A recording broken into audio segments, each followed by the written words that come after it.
Welcome home, all. I was on a 2-week hiatus, meaning I was elsewhere, elsewhen. So the last show we did was a couple weeks ago on a Friday, and then I believe we re-aired a prior show for this past Friday night, and I'm back because we have some things left over from the end of this past year, and as I mentioned at that very last show, from the past decade. So we've got the 10s to wrap up.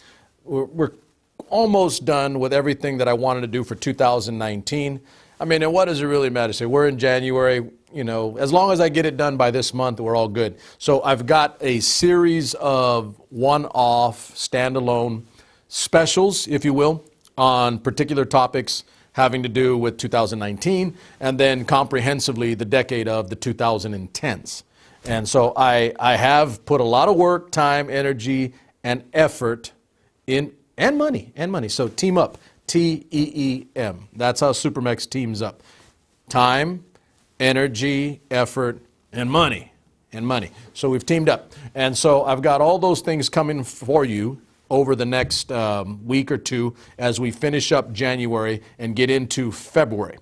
And as we do that, we've got a whole bunch of other things coming because I am going to do, more than likely going to do a special for the Grammys coming up.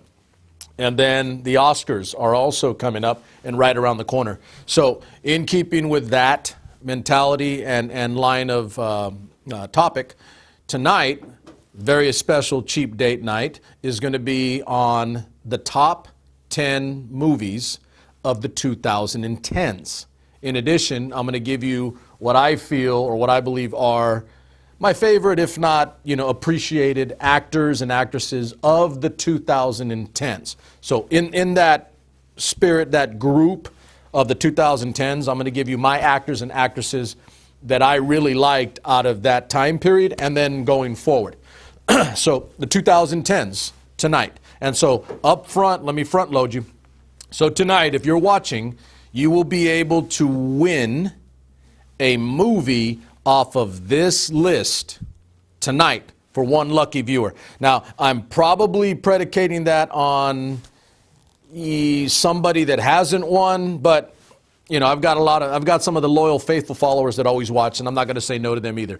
But I'm really looking for someone new to watch tonight so I can give you something free. Because last I checked, free is good. Free is good.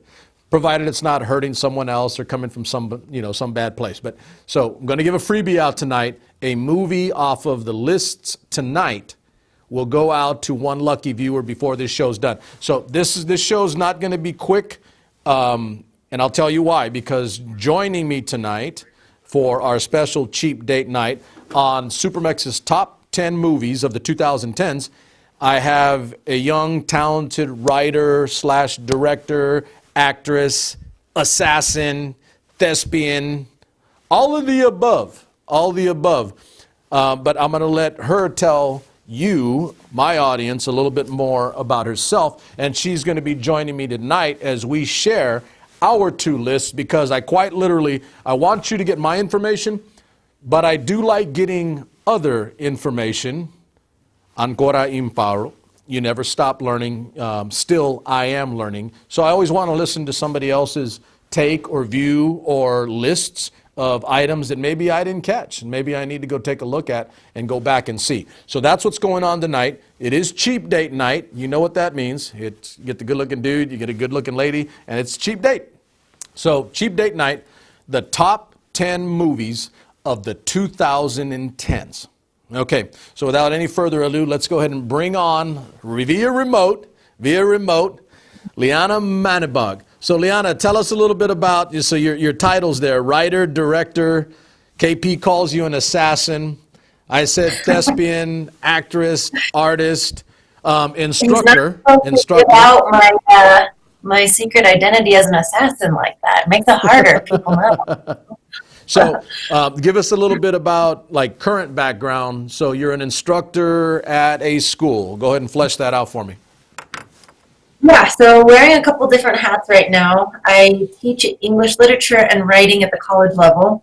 That means I've done a lot of work with obviously writing, but also storytelling and understanding, I guess, kind of what pulls an audience in, which really helps with the other hat that I'm wearing, which is a production company that I have with a couple partners, where I'm writing, directing, and pulling together a couple different projects.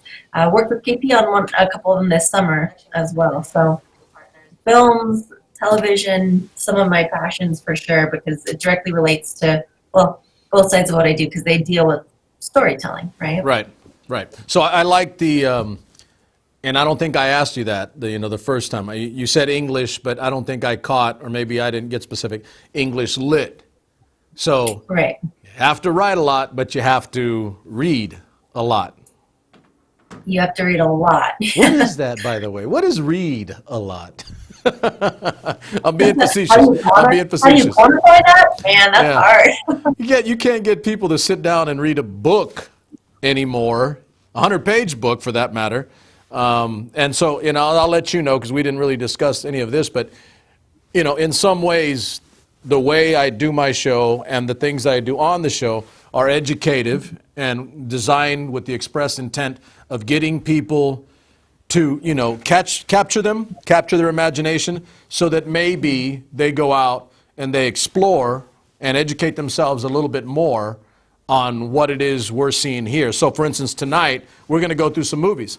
Most of these movies that I'm going to guess you and I are going to go over tonight are from pieces of literature.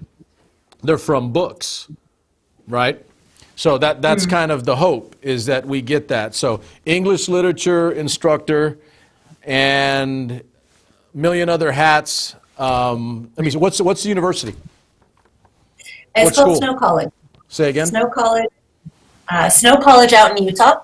Snow College So in I'm- Utah? Is it 4-year, So 2-year? This is a 2-year with a couple of 4-year programs. So are you If that going to makes pursue and go further? Are you going to try to do more? You want to, do you have a doctorate or master's? I have a master's. You going to do the doctorate? I'm all about the pursuit of knowledge. So eventually I could see that being something that I want to pursue. Yeah. However, I'm really invested in trying to continue to build out this production company that I'm working on right now, with a Right. couple of scripts and film projects that I'm trying to put together. Right. Okay, good to go. It sounds like you have your hands all up in the business, which, by the way, is the reason you're here tonight, because I want to take advantage of another mind that has that as a background. Full disclosure on my end, I'm not a professional actor, director, any of the above. I'm a wannabe. I'm a wannabe. Later in life, I'm a wannabe in my second life. But I want that background and I want that knowledge, because I'm going to guess that we may, I'm interested again, I'm going to say it again before we get started. I'm interested to see if we have anything that is a duplicate, and maybe we've picked one or two of the same movies. But and here's the thing, I was thinking about this as we came over tonight. You know the old term, great minds think alike, right? Well, I like that. But at the same time, I don't want to live in a world where all great minds are thinking exactly alike. Follow? Oh, totally. Well, no, I believe that completely. It's one of the things I tell my students all the time, is that I want to teach them how to think. But in teaching them how to think, I don't want them to think the way I do. I think there's strength in diversity, right? Correct. So that's what I'm really, really interested on, what you and I do tonight, is to see where you went with it and where I went with it. But I'm going to do this also up front, full disclosure. As I was doing my list, or take that back, as I was completing my list, and then I'm going to ask you a question about this.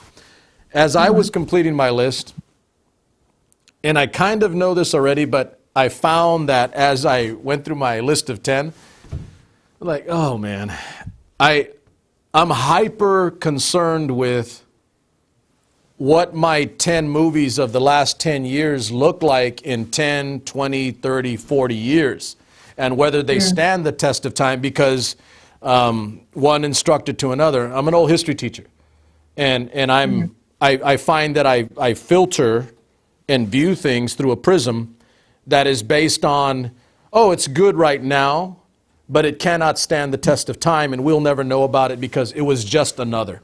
So as I was looking through my list, I'm sitting here saying, like, Yeah, I do that a lot. I want to make sure that I'm picking titles that are significant and that carry significance forward. And I've Right. said this on, or I've said this for music, that a hit is a hit 20 years ago or 20 years in the future. A good, well-constructed lyric and music is a hit 20 years ago and is a hit 20 years forward. And I do feel the same about film and movies.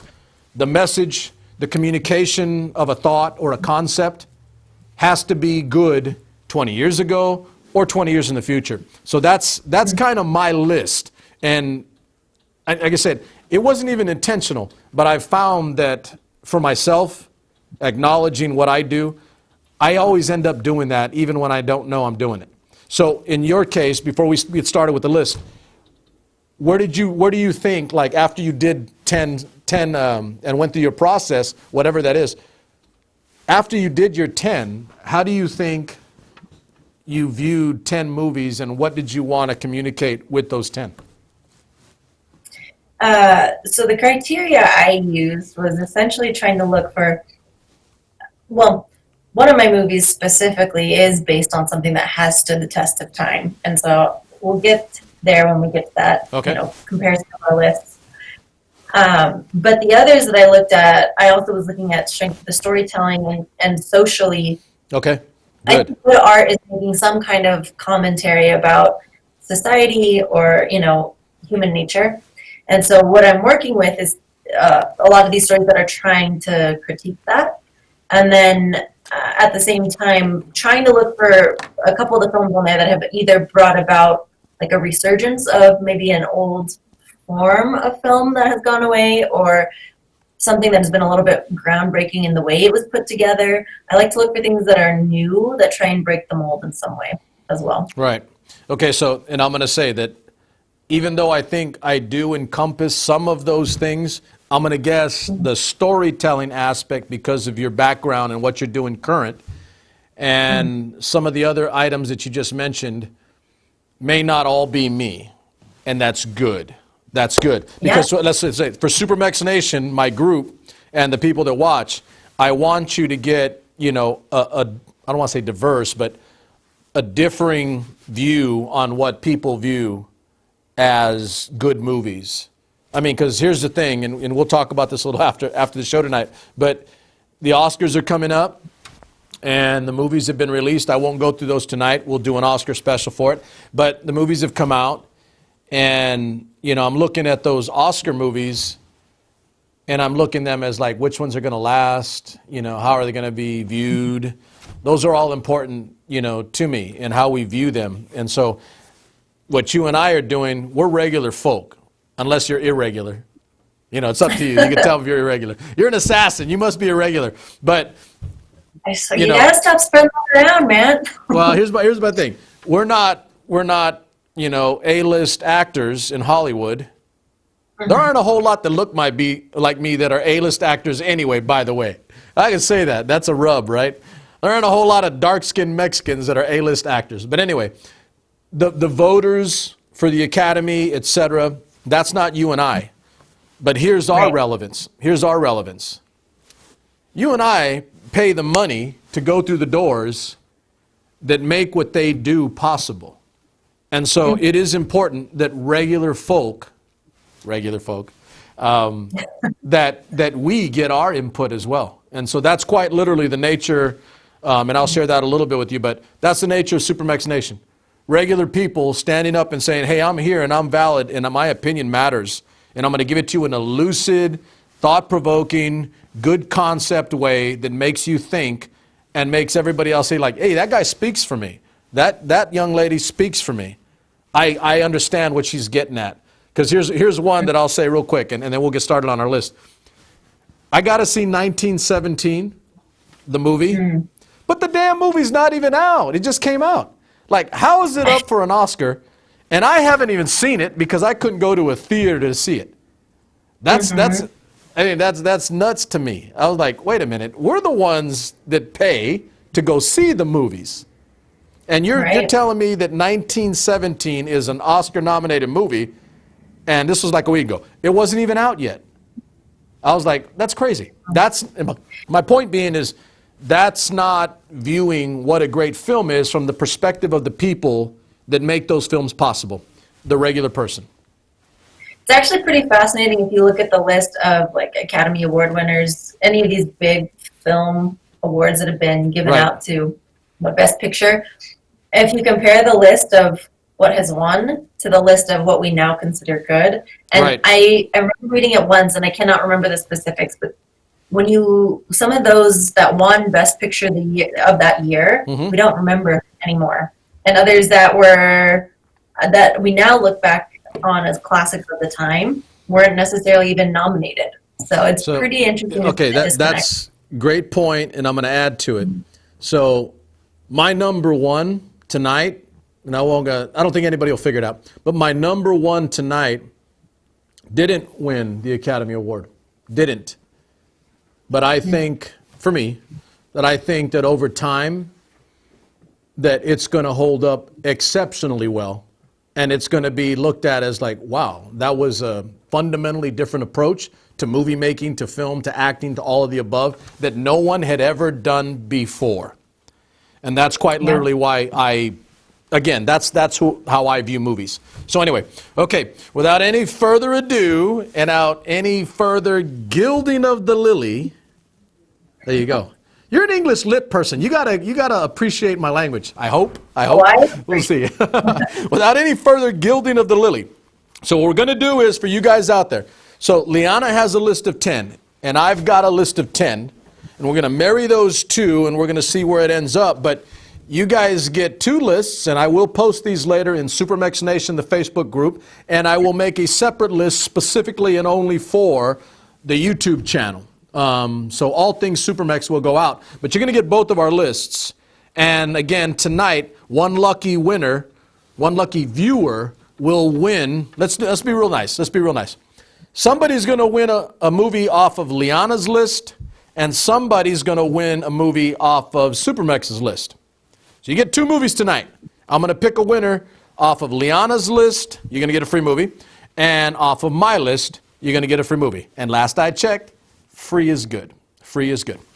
Okay, so let's go. It's down to business. Your first, number 10. What do you got for number 10? All right. You might not agree with this one because it's kind of mainstream and, that sometimes is seen as not. I'm good with mainstream. But I went with Wonder Woman. Okay. Wonder Woman. Yeah. By the way, I'll tell you what, I have reasons. I have reasons why, okay? I have my qualms with it, but Wonder Woman is on there. It came out in 2017. Gal Gadot, Chris Pine. But the reason I put that on there is because... Chris Pine? Chris Pine was in the... Yes, that's exactly why. I know he's a good-looking dude. Fair. Now, we have had a huge wave of superhero films, right? Correct. For a long time. And it's typically a very male-centric genre, Absolutely right? correct. We look at all the superheroes, they have been male. Wonder Woman was the first big superhero film that's looking at a female superhero directed by a female director, which is unique. Correct. So to me, that matters a lot, that it's telling this story that has been so pervasive in our culture, but it's finally bringing in a female perspective, not just with the main character being female, but with the woman at the helm of this project that being female. From a woman's perspective. Correct. Because again, I mean, this has been a big backlash with this last couple of award shows, is that if we look at the history of female directors, how many films have been made compared to how many have actually been nominated for Best Female Director, the discrepancy is huge, right? So we have this big push now moving towards trying to get more female representation. Right. Not just in, not just acting, but also hoping to write and direct these projects. Right. But for me, this was important because it's starting to make that shift. Granted, I still take issue with certain things, like Wonder Woman only realizes her power once she I guess, has her kiss with Chris Pine. That's potentially problematic. Yeah. But putting them aside, that's why that one's my number 10. Okay, so this is why you are here with me tonight. Because, sad to say, I do have 2 superhero movies on my list, and that's not one of them. And here's the thing, you're gonna put the obligatory guilt on me because I like the hell out of that movie. And I'll say it. And and here's the thing, we do nothing but honesty on SuperMex Nation. Gal Gadot's hot. She's hot as hell. Yeah. She's hot as hell. And oh yeah, I'm not. it's a great movie. I'm a superhero comic goon myself. And Wonder Woman, I mean, in essence, only Superman is on a level with her in terms of strength and power and badassness. That's it. She's the most powerful, other than Superman, she's the most powerful superhero, generally speaking, in the DC universe. And so, yeah, I will say this. So I'm looking forward. I'm going to guess you are too. Wonder Woman 1984. That's coming out. Yeah, I'm really curious about that one just because the tone of it from the trailer seems like it's going to be really different, having it set in the 80s like that. Well, I'm looking forward to the music. I'm looking forward to the music. I'm all about it. I was just listening to Aha today, actually. So. Don't take on me. Don't be taking on me. So yeah, I'm absolutely, I'm glad. Like I said, I'm glad. You are here to provide that perspective that I may not see like on the surface immediately, because I'm a guy. It's that simple. So this is going to be a good mesh already. And I'm going to say it. I love that movie. We watched the hell out of that movie. And I'm absolutely looking forward to Wonder Woman 84.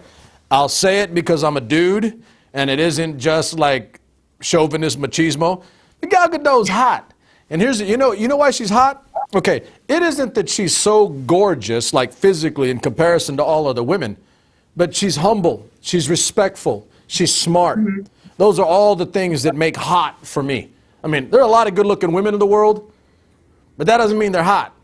They're hot if they're humble, respectful, they're intelligent, they're strong, they handle their business, they do what they feel is right. That's Gal Gadot. And it doesn't hurt, and I want to say for all you guys out there, and for the women, she was an instructor, a hand-to-hand instructor in the Israeli Defense Force. That is bona fide badass. That is badass. Okay, so great call. Absolutely, I'm with that one. So I'm going to go a little, definitely not as badass on the surface, but I'm going with, give me the year on the Wonder Woman. That was 17, right? 17. Main characters, Gal Gadot, Chris Pine. Who was the director, the female director? Patty Jenkins. Patty Jenkins. Okay, good. I got that. Okay, so that's for you guys, SuperMex Nation. All right, so my number 10, SuperMex number 10, Her. H-E-R, 2013.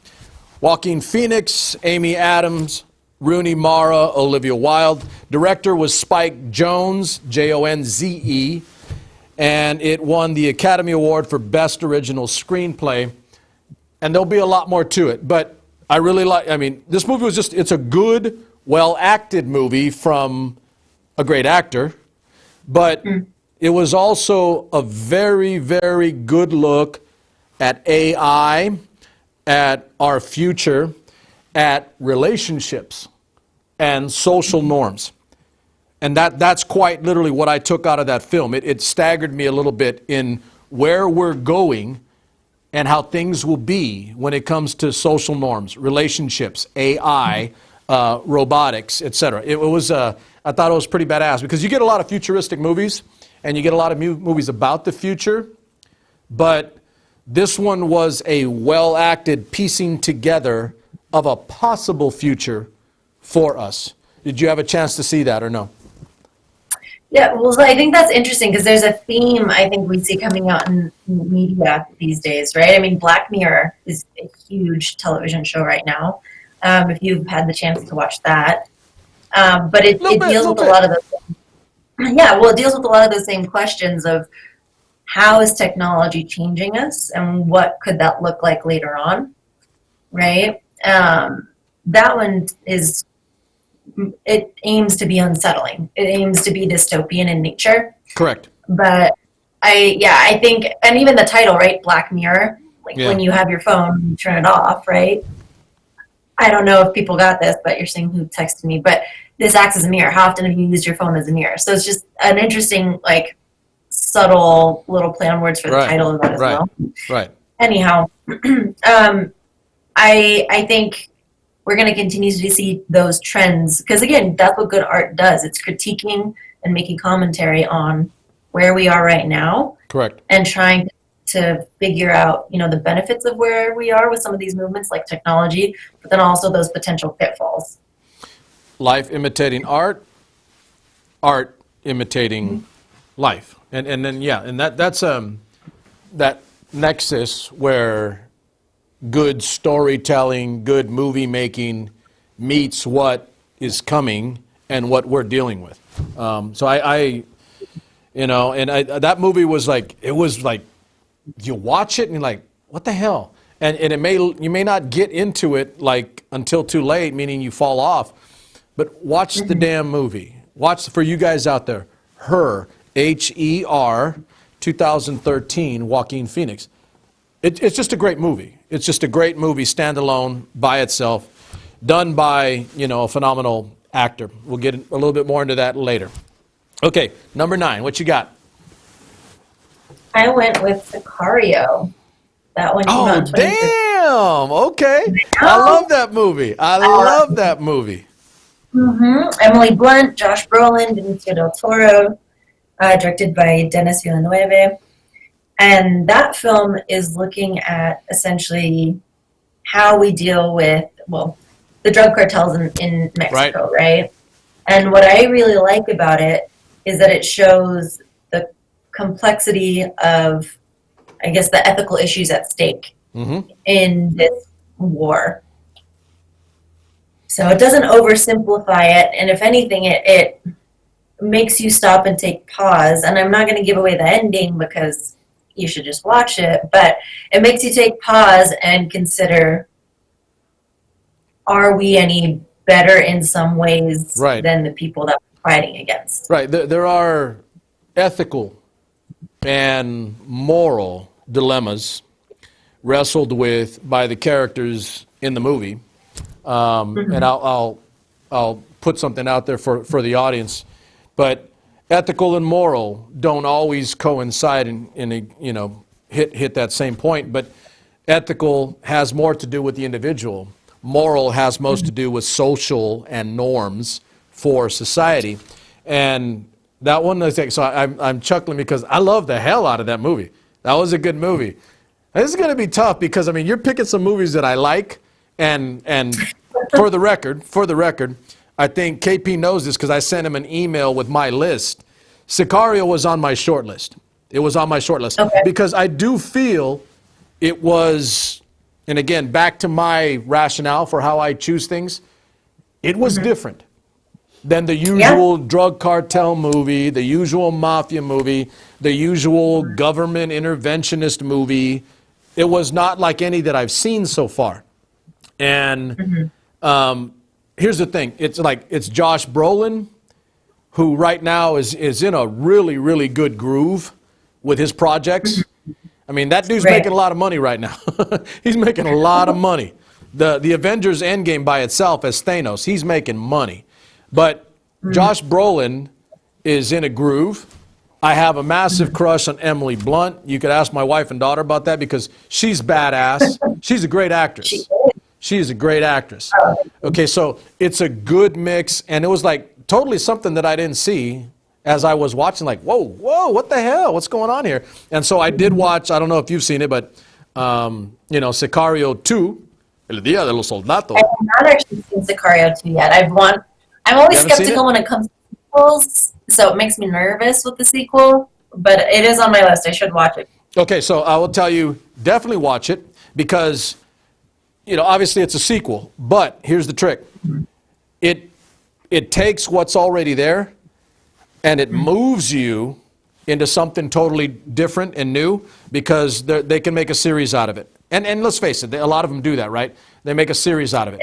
It's easily a series, but the underlying is still the same. It's about dealing with not just drug cartels, but our interaction with South America, Central America, Mexico, and how we deal with organized crime in Latin American countries. And it's a different take. By the time you're done, when that movie's done, you're like, oh wow, they can do some crazy good movies going forward. And then a lot of badass action and all the above. So anyway, okay, so give me the particulars again. So Sicario, 2015. Benicio del Toro, Josh Brolin, Emily Blunt. Correct. Yeah, that was that's going to be a series. That's all I'm going to say. It's going to be a series. Great flick. Okay, I'm up to 9. So here's for all of you guys out there that have families and they got kids. I've been there, did that. Action. How to Train Your Dragon. 2010, Jay Baruchel, Gerard Butler. That's Leonidas, by the way. 300, one of my all-time movies. Craig Ferguson. Oh, I know who Gerard Butler is. Yeah, he's the beast. Directors Dean DeBlois and Chris Sanders. Now here's why, SuperMex Nation, How to Train Your Dragon. I had to include an animated movie, out of that, because let's face it, there are some really good animated movies that are just good movies. And How to Train Your Dragon, I mean, the last one, so the first one started, I think, just prior to, but the last one finished, there's 3 of them in a trilogy, was last year. And so watch all 3. I'm just like encompassing them all. Watch all 3 because it's just a good story and a good trilogy of stories that end up being one good story of growth and humanity and doing what is right at a time when we need to know what the hell doing right is. Because let's face it, some of us don't know what the hell doing right is. So How to Train Your Dragon, obviously the CGI is, state of the art, the very best that you can do. And CGI is going to continue to break boundaries in animation and film in general.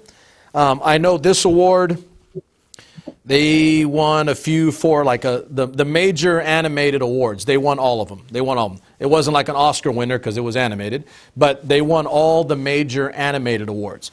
And so those are the main characters. It was in 2010 at the very beginning of our window of awards. But there are a lot of good animated features out there. I mean, I've watched more because my daughter makes me. But of all of them, I think this is like the exemplar. How to Train Your Dragon. 3 flicks. If you have kids and you want them to watch something cool and you want to teach them something about right and wrong, morality, ethical conduct, and growth as a kid into adulthood, How to Train Your Dragon. You cannot go wrong. Did you see any of those? I did, yeah. They're great. I don't remember the first one. It's been a while since I've seen that one. It came out, yeah, I was going to say, you're getting it right at the beginning of the 10s there. What was it, junior high in 2010? No. I'm being nice. That's too much. That's too much. Of my age. Thank you very much. That's too much. But it's been 3 movies. The last one just finished. I don't know. Do you have any, before we go too far, do you have any animated or cartoon on yours? On my list, I don't, but I could definitely put one on there, which I would actually be curious to hear about what your reaction would be to it. But I really, really loved Coco. Oh, yeah. No. That was 2 years ago. Was it 2? 17 or 16? I believe so, yeah, right around there. Yeah. But for me, that will hit close to home just because the grandma has memory issues, right? Music is the only thing that pulls out of it.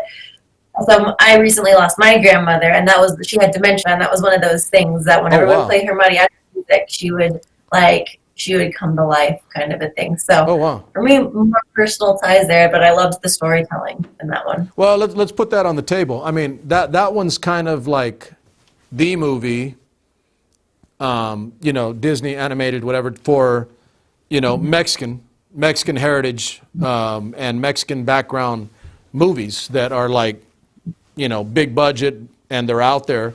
There aren't a lot of those, but that one is one of them. I mean, when you watch it, it's clearly, okay, that's Mexican American, that's Hispanic, and that's cool, and I dig on that. And so some of the things you're talking about, I'm with that too. So that was a good movie. I don't know. You think they're going to do sequels on that? I suppose there's always that opening for a creative writer, but I didn't see any thread left for them to do a Coco 2. I didn't see an explicit setup. Okay. Though I think they always leave their movies open in such a way that they could follow up. Maybe we'll have to do one of our own. KP. I like that idea. KP. KP. Making KP do everything. Did you know KP snaps his fingers and everything just happens? I know. I wish. The Wizard of the West Side, homeboy. Okay, we are at number 8. Your call. So this one's another superhero, but again, I'm more so looking at it from the social commentary side. It was super enjoyable, but I have Black Panther on there. Okay. 2018, directed by Ryan Coogler, Chadwick Boseman's in there, Michael B. Jordan, Angela Bassett, Lupita Nyong'o, like a pretty stacked list of talented actors and actresses. But the reason I really love this story is, again, you have a group of people who have traditionally been marginalized coming to the forefront, right? And it was entirely, an African-American black cast. Right, and they're being empowered, right? And I really, in particular, enjoyed their the villain, right? Michael B. Jordan's character. Yeah. First of all, he is extremely attractive. But second of all... What's all that about? But second of all, I liked that he was a character, a villain with depth. He wasn't just some caricature villain, right? That was like looking to take over the world. Like his backstory, his setup was good. Really real trauma, and you could see why he grew up to fight for what he fought for in some ways. Right. Yeah, I'm with you there. Cause I watched it and I was like, damn. That was, because the Marvel Universe, of which Black Panther is a piece of, in the catalog of Marvel Cinematic Universe movies over a long period of time, roughly most of the 2010's, was all this Marvel Universe piecing together to get to Avengers Endgame, of which the Black Panther played a large part, including at the very end of Avengers and Avengers Endgame, the last two that wrapped it all up. But it was the action and the CGI were just insane. Mm-hmm. You're right about the storytelling. It was great storytelling. The concept of a Wakanda that was a closed off, hidden, kingdom that was light years ahead of the rest of the world technologically was kind of cool. Which is fascinating as well if we look at the fact that this country, Wakanda, is hidden in Africa, right? Mm-hmm. And the way they were able to maintain their anonymity or like their hiddenness was because the world outside just looks at the African continent as impoverished and backward. Right? And backward. Right. And what could they have to teach us? And so that conversion of that stereotype or that assumption, which is extremely false, right? Yeah. I think it's also really powerful in that story. Right. I think that's actually a timeless message that you're bringing up. I'll being the history goon. Macedonia at one time was the backward suburb of Athens and mainland Greece, and a young buck from Macedonia ends up conquering the world. Not because they were the most advanced, the most this or that, but because their hunger and their drive and their ability to grow individually separate and distinct from main culture allowed them to grow in different ways. That's like in this movie, Wakanda. In this area, like Fresno, West Fresno, KP, West Fresno, West Fresno. So I don't want to digress too much, but I do think, like, and I shared a little bit with you in a few of our conversations, that I do believe there's talent everywhere. It's what you do to excise, bring that out, and explore and blow up. There was no Seattle, independent of grunge and music scene and other things in the early 90s, okay? Atlanta wasn't there until you get this different scene and this different thought. My point being is that you have to actively take a part in changing and wanting to be more, no matter where you are, where you exist, and no matter what your view is from others. And I live entirely in that world, and I really do think that there are going to be things we do with this show, this network, and on my side of town that are quite literally unique, because I don't want to be a part of what LA does or New York does or Seattle or Atlanta. I want to do what we do and then let everybody else come to us. I'll throw you a reference if you know movies. All Eyes Will Turn to Arrakis. You ever see that movie? Dune? I don't know that I have. Which one? Dune, the first one.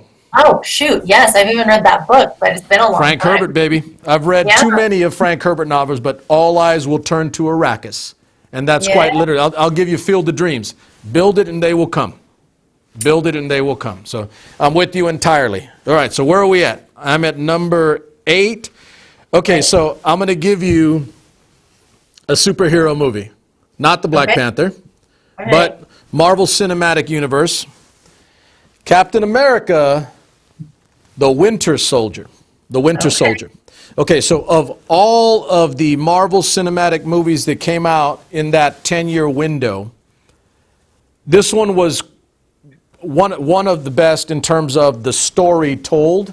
It wasn't just badass Captain America, Scarlet Witch, or Black Widow, and Nick Fury and the others, but it was a good drama. It was a good drama. There were literary mechanisms. There were things done to try to show you what's coming in the movie sense. It was just a damn good story. In a sense, I'll say it again. I'm a comic goon, and this one was really good for me because they brought out Bucky, and he ends up being the Winter Soldier. That was badass to me because I grew up on that stuff, and it's just a good movie. It isn't just a superhero movie. It was a good movie. And of all of them, aside from maybe Black Panther and definitely Guardians of the Galaxy, because Guardians of the Galaxy is just a great movie. This one, and so for the audience tonight, there are a lot of good movies, a lot of good superhero movies. Go check this one out.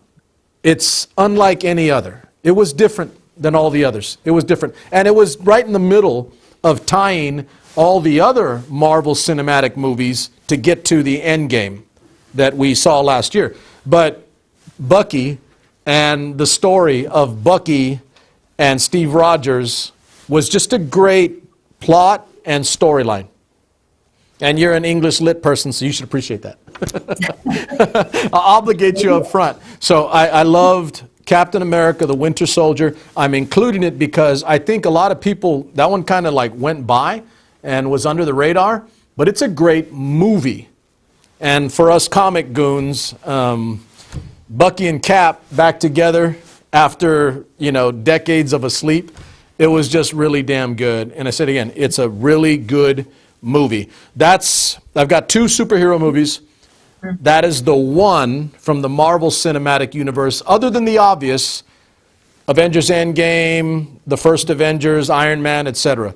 Captain America, the Winter Soldier. It was just a damn good movie. Okay, your call, number 7. All right, so this one came out in 2017, and this one is looking at, you'll like this, history, but looking at it from, again, a perspective or pulling out figures who were were ignored. So Hidden Figures, directed by Ted Melfi. starring Taraji P. Henson. Yeah, yeah. And again, I like how this challenges the mainstream narrative that has been told, right? It's looking at the role that these African American women had in helping to build out the NASA program and get us to space. And we all know that is a great accomplishment for our country. However, we have not given credit where credit is due. Correct. Because of various, racial tensions. Right, right. So they didn't get credit. I did finally watch it, and I'm like, wow, and let's face it, let's put that on the table too. For African American folk or minorities in general, the like cognitive stigma that intellectually you can't do these things that others are doing because of your ethnicity, your race, or your background. And I will say it, math by itself is a universal language. Anybody can learn math. Language is different, you know that in particular. But math is a universal language. And anybody can learn it, and anybody can be good at it.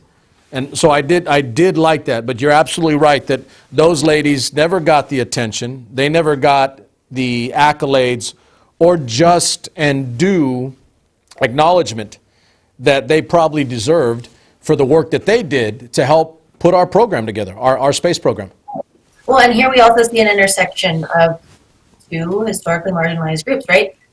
African Americans and then women, which again, obviously is something that I'm invested in, is this rising up in a way where the genders are equal to each other. Correct.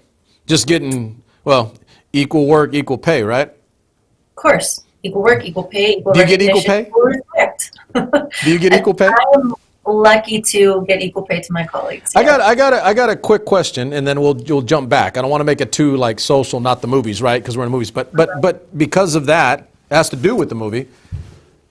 I ask you a question: do you get equal pay? The answer is, rhetorically yes. Mm-hmm. But I've had people say, or have I had people tell me that it may not be entirely on the surface equal, because if you get the same position, you're both going to get paid, say a guy and you, right? Say someone, let's do this on the table. You and another guy, your age, your experience level, your qualifications, all the same, all things being equal, you're going to get paid the same amount. But in terms of academia, higher academia, and even K through 12, do you find that even though that seems equal, there are far more males that hold the top positions than there are females? Oh, for sure. Yeah, okay. That one's not deniable. And the things that you have to deal with in the classroom are different, likewise, for women than they are for men. For example, it takes a lot more work for a woman to earn credibility in the classroom than for a man to. Yeah. Honestly. Yeah. So that's something that we talk about in our department quite often. Right. Even if you look at I'm kind of getting off on a side tangent here, but no, that's cool. Chronicle of Higher Education, a couple of these pedagogy-focused publications, they've done studies to look at student evaluations and the differences that gender can play in how students are evaluating, the education that they're getting in the classroom. And they did this experiment where it was an online course. It was the same person teaching the course. The only difference was in one, they gave this person a female name, and the other, they gave this person a male name. Everything else was the same. The female got lower course evaluations. So it's pretty fascinating. There's still clearly a lot of work to be done. There is work. I will say this. I do think, and I'm a guy, so maybe I'm not the right guy or the right person to say, but I do think things have gotten better. Mm-hmm. But I tell my friends, guys usually, that think, it is equal because they get the same pay if they get the same job. But it doesn't mean you have the same ability to get that job. It doesn't mean you're viewed the same, kind of what you're saying here. And more importantly, in academia, higher academia, and K through 12, the larger percentage of people getting those higher paying jobs are male. Right. Are male. I mean, I know in my backyard that our superintendent of our local high school and local school districts, he's over 200,000 a year. Must Personally, be nice. I think that's insane. I really do. I think that's nuts. I mean, this isn't a Fortune 500 CEO. And this guy's not a bad guy. He's not evil. He's not doing wrong. He's taking what he's given. But $200,000, not counting the car perks and other things, that's insane to me. And invariably, more often than not, more males occupy those higher paying positions. So the equality, to your point, isn't quite there. Right. I'm on record. SuperMex says it's unequal. And I'm about as macho and in your face, blatant male dude as you're going to get. It's unequal. It's unequal. Great point. Thank you for the social commentary, because it is part of what we're doing. Okay, number 7. All right, here's my second superhero movie, and I won't even call it a superhero movie. It's just a damn good movie. The Dark Knight Rises, because the Dark Knight trilogy began in the 2000s, 1, number 2, and then The Dark Knight Rises was the culmination of that trilogy, the third movie, and it wrapped everything up that was done. Okay, so full disclosure, upfront disclaimer, I'm a massive Christian Bale fan. I don't think this guy can do wrong as an actor. The guy is ridiculously good. He's badass. If I had a second life to go act, I would be Christian Bale. That guy is badass. Okay, so he, in my opinion, took the traditional superhero movie genre and said, I'm not a superhero. I'm a badass character, and I've got a story to tell. And so it leapt from being just the traditional comic superhero thing to a drama, a story, a social commentary, a look at who and what we are and the things that we wrestle with as individuals. Will you do right and wrong, and will you cross the line to do what's right, even if society says that might be wrong? He does for the higher good. And that's why. So, Dark Knight Rises, 2012. Watch all 3. Christian Bale, 2012. Michael Caine. Now here's the trick. Watch these. Look at these actors. Look at these actors. Christian Bale, Michael Caine, Gary Oldman, Anne Hathaway, and Tom Hardy. Those are all A-list, Academy Award-winning, super badass actors in their own right. At that time, all in one movie, a superhero movie. And I thought that was hysterical. One movie. But Tom Hardy greenlights projects on his own. Anne Hathaway, A-list, upfront diva actress, badass. Michael Caine as the butler, Alfred, he almost made me cry. He almost made me cry, Michael Caine. I was like, insane. He was just that good. So anyway, so we're moving on. I love the Nolans. The Nolans are phenomenal. I'm sorry, I didn't play it. So director Christopher Nolan, which in this time window of 2010's, and we didn't do that tonight, but if we had to put like a top 2, 3, 4, 5 of directors, he's got to be up there 1 or 2 somewhere. The work that they do, I love it because it's accessible on multiple levels. If you want to watch it just for the, shoot them up and run around for action adventure, you can do that. But if you want to actually dig into it, he's making a lot of really interesting philosophical arguments and social commentaries. Correct. So these films, we've got Inception, we've got Westworld, the TV series on HBO. They did those. Oh, that's right. He's Nolan, huh? Yeah, they're all great. I watched the hell out of Westworld, waiting for the new season. Yeah, you've seen all those too? Okay, Right. Yeah, I watched the hell out of those. Okay, so Dark Knight Rises, Christian Bale, Michael Caine, Gary Oldman, Anne Hathaway, Tom Hardy, director Christopher Nolan. My best DC, Wonder Woman's DC too, though, you're going to kill me. But out of that window of the Dark Knight trilogy, I think Christian Bale and Nolan changed the way we view dramatic superhero movies. I love that series. If anything, I kind of almost forget to talk about the Batman trilogy with the superhero movies because I do feel like it just does totally different work than it does. all of the other ones did. So I also think we can't. I totally lost my train of thought. Sorry, I'll come back to it. You're gonna get existential on me. You're gonna use some literary mechanisms on me. Oh man, I could go.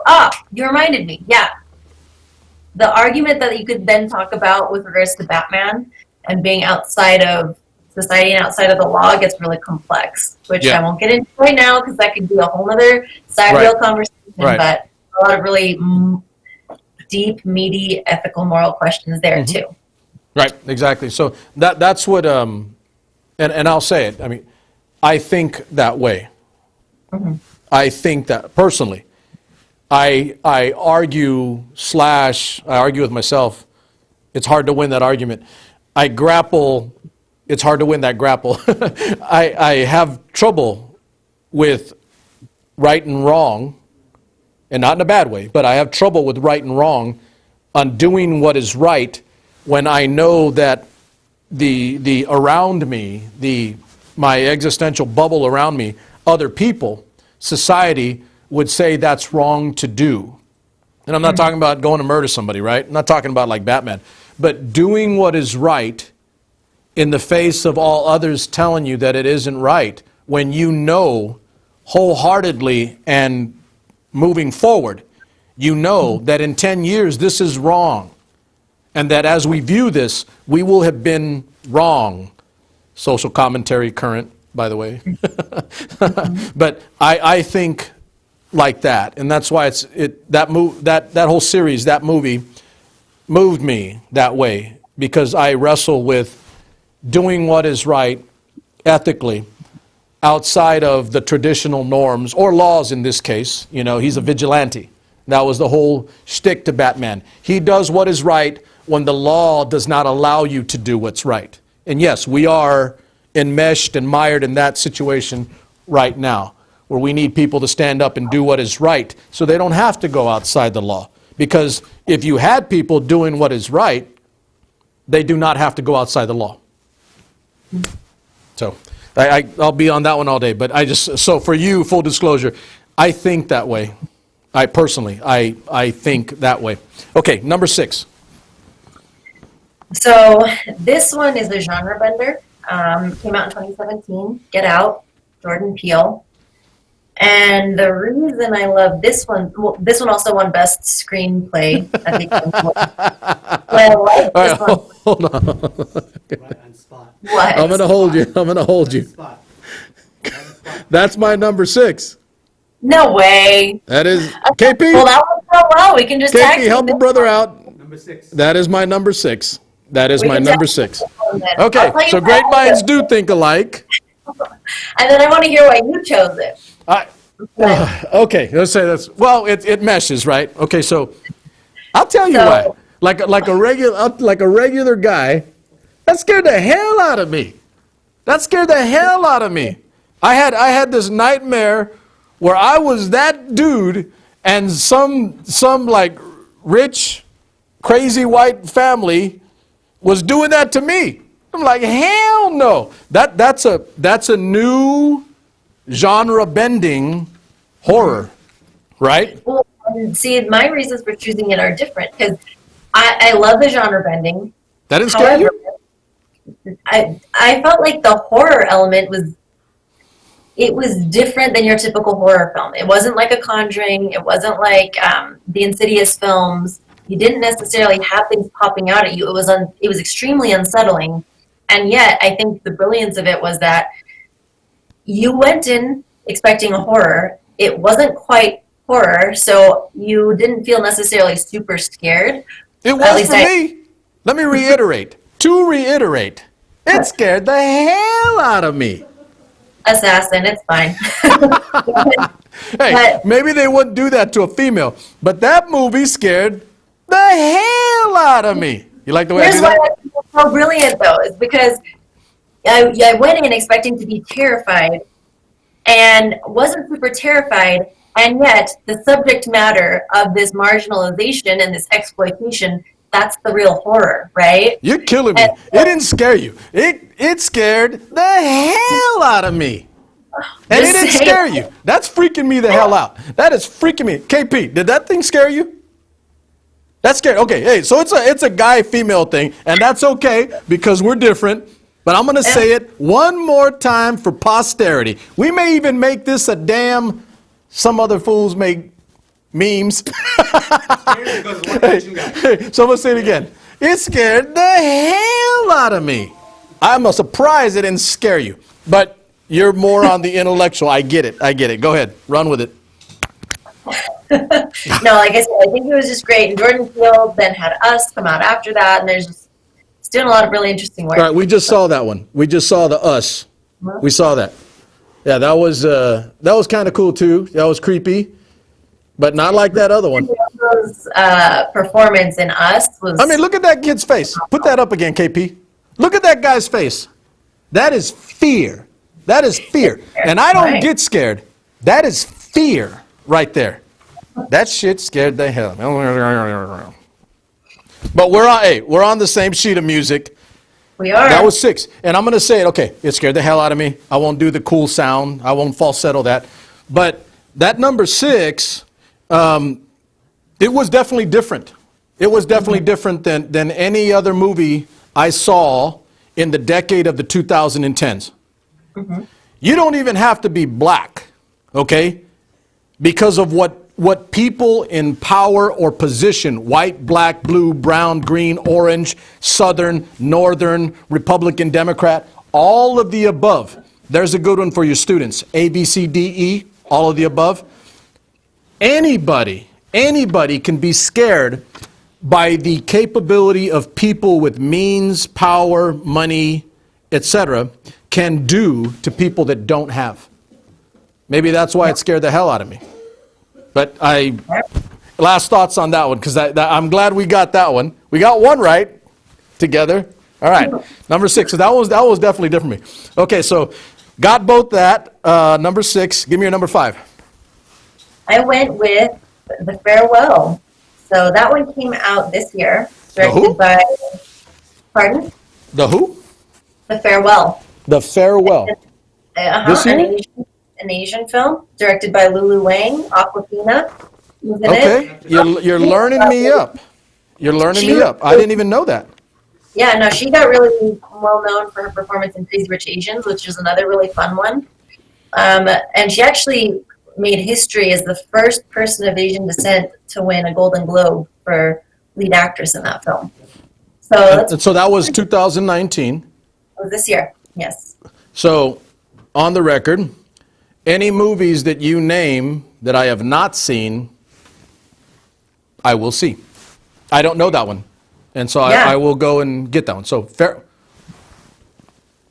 Farewell, yeah. Okay. The Farewell. And it's kind of a tragic comedy. The grandmother in this film has cancer, but the family doesn't tell her. And so it's this tension of them basically holding this false wedding so that everyone can get together and see her one last time because she doesn't have a very long prognosis while she doesn't know what's going on. And so a lot of what's happening is we're seeing this clashing of values between cultures. So like an Eastern value system versus a Western value system. And there are some really interesting moments of dialogue in the film that kind of play with this. So give me particulars. Year?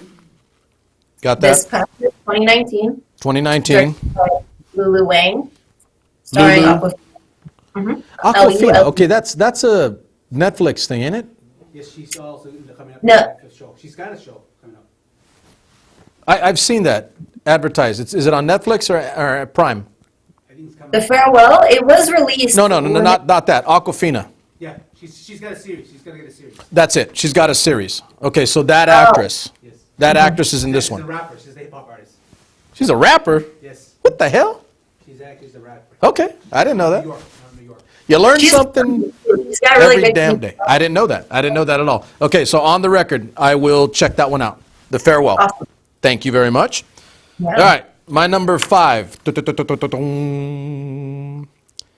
2010, and I didn't like that movie as much when I first watched it, but it stayed with me for 10 years.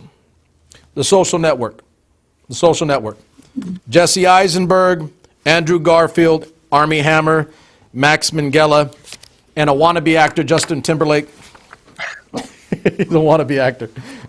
Here's my thing with The Social Network. And so I think, I don't know if I've told you, so I've got a son who's at Harvard now.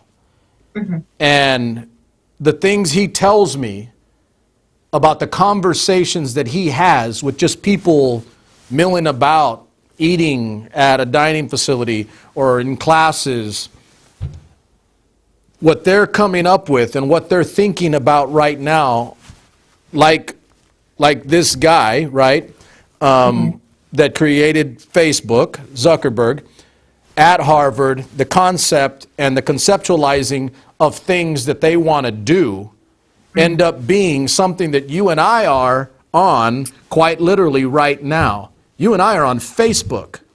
Yeah. You and I are on Facebook right now, getting out to my fans on my page in SuperMex Nation and in other forms because of Facebook. So I'm not saying it was like the blueprint for actors in the next decade. I'm not saying it was this, and that screenplay. I'm not saying any of that. What I'm saying, it is significant because what that was and the telling of that story is quite literally the reason why you and I are on screen right now. Right. There's significance there. And I think there was, they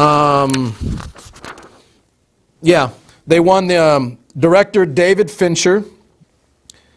Yeah, director was David Fincher, and they won an Academy Award for Best Adapted Screenplay and Original Score. Believe it or not.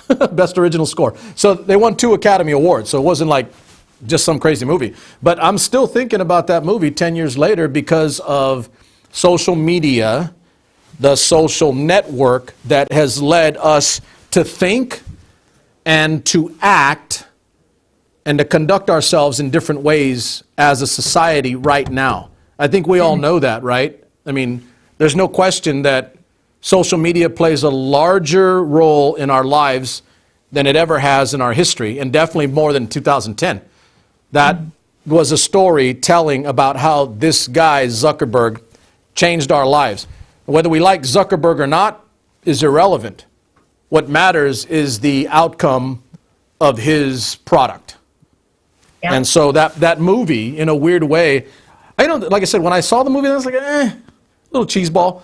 But damn, if I'm not still, even now, I mean, I don't have to like the guy, but I'm using his medium right now.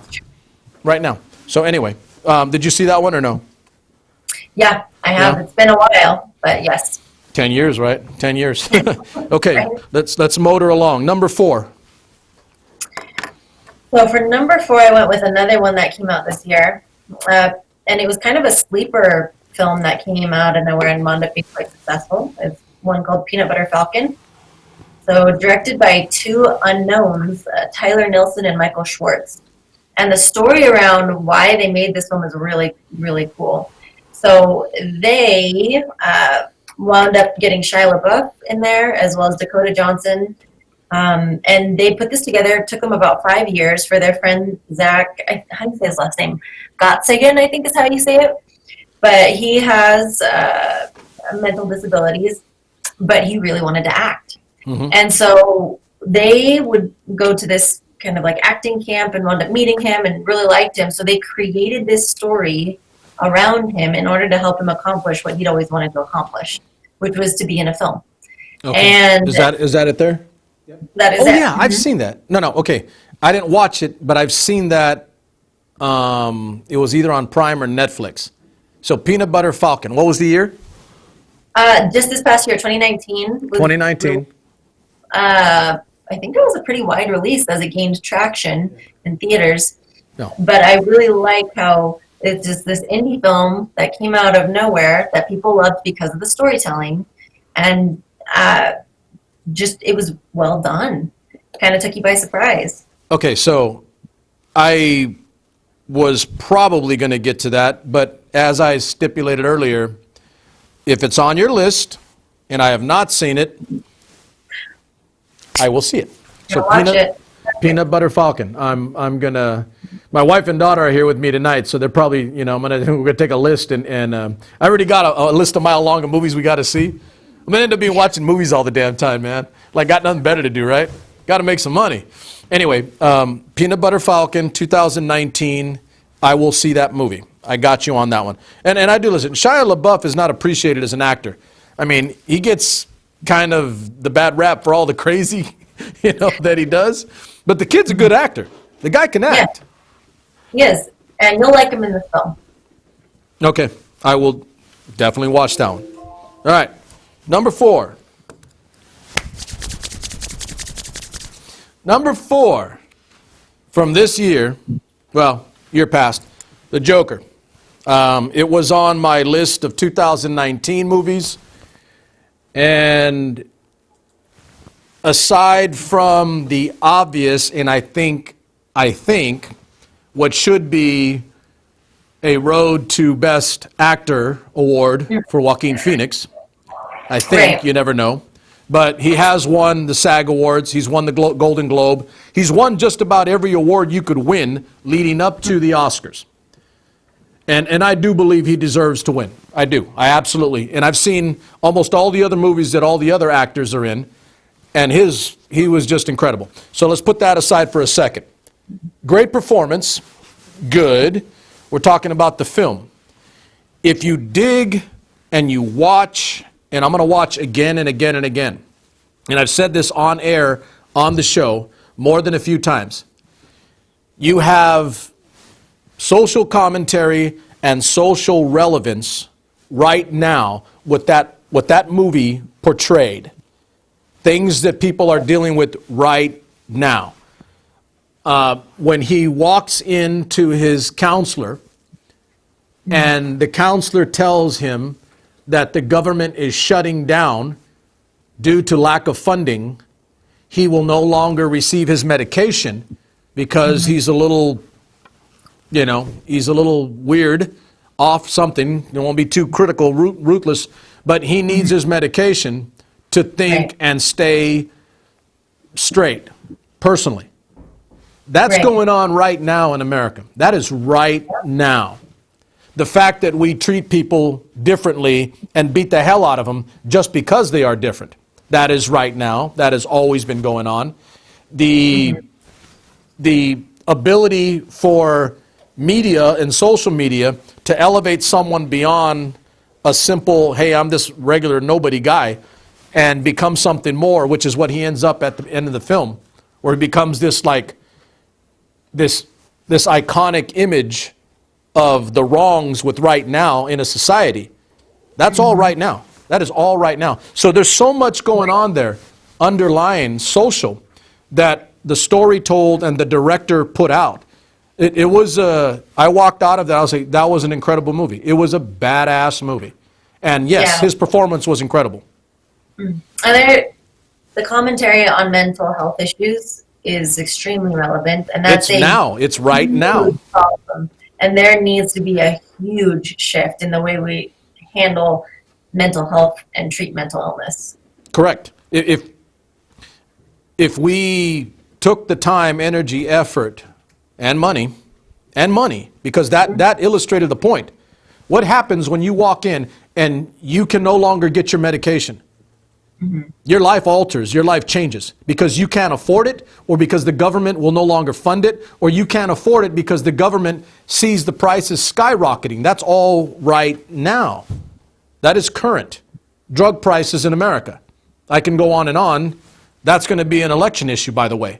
That is so relevant, so current right now. And I mean, aside from all the other things that, maybe you and KP know better than I, the mechanisms, the quick little nuances of skill that a director employs to move you in a direction as a watcher, as a viewer, as a fan, it was staggering. It was staggering. And again, that's aside from a comprehensive and seriously damn good performance individually from an actor. And that's aside from that. because that performance by itself was worth the damn watch, in my opinion. So I've got number 4, The Joker, 2019. I think it's still in theaters. I'm going to buy it. I want that movie. I'm going to watch it again, over and over probably. Joaquin Phoenix, Robert De Niro. Director was Todd Phillips. It is currently nominated for 6 Academy Awards, including all the big ones: Best Picture, Lead Actor, and Director. Those are the big ones. All right, so it's nominated for all those. I don't know how many it'll win.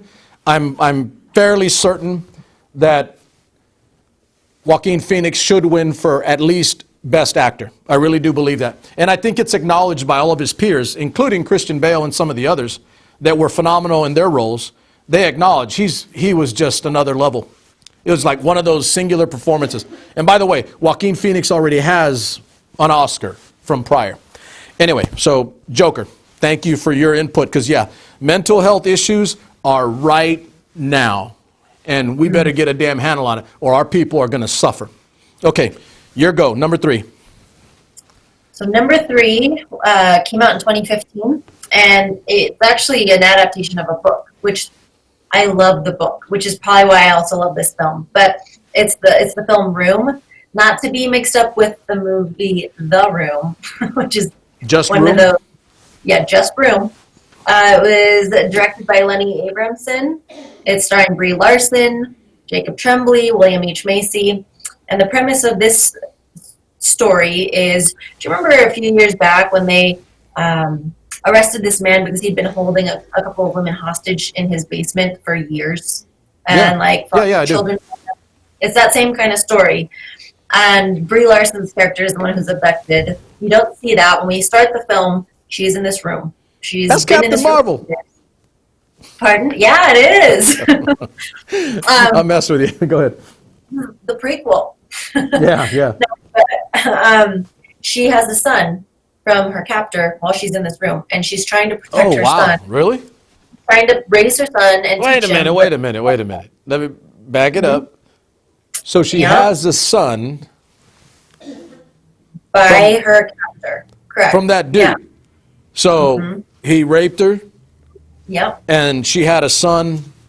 Oh, hell no. Really? But here's why the writing is brilliant, because in the text, in the book itself, it's written from the perspective of her son. And so it maintains this innocence, even though it's a very dark subject matter, because it's through the eyes of her son. And the way that the writer of this book navigates those waters is brilliant. But in the film, I really like the way it looks at, well, the mother and her efforts to protect her son, right? And at the same time, also looking at her dealing with her trauma. Yeah. And trying to work through something, because she was, I can't remember exactly how long it was in the film that she was in captivity, somewhere like 7 to 10 years, and what you do with your life after that, right? And it's just a really, really well done film. So I highly recommend it. Okay, I'm watching I that. also recommend the book. So, Okay. No, read I'm the book. watching that then. That's like, that's ugly. I'm like, that's some ugly stuff. But that stuff takes place. That's going on now.